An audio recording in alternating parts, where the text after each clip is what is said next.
I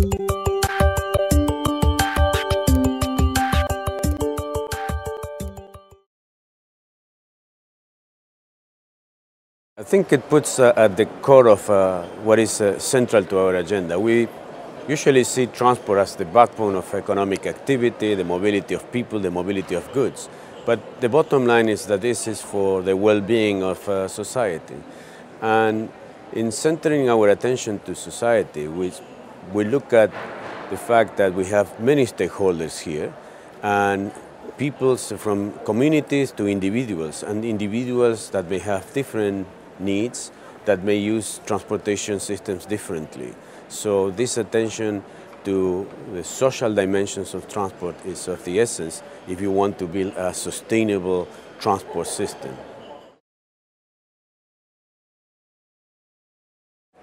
I'm seeing maybe a paradigm shift in terms of what we call sustainable transportation in a context of rapid growing urbanization, attention to global issues such as climate change, the need to build resilient transportation systems, lots of challenges that are shaping the agenda. So it's really a fascinating time to be working on transportation.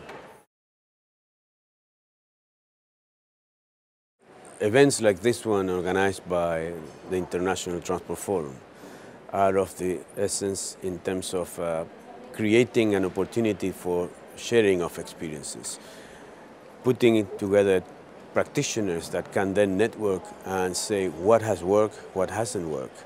And for institutions like mine, the one I represent, the World Bank, to come and hear them and this sharing, we immediately can put together those who have done it, that has achieved results recently, in contact with those who are working on this. It's tremendously important these days. We believe that in the future it's not going to be about only financing projects, but it's also about using knowledge sharing, generating knowledge from our interventions and making this available to others that will make a big difference.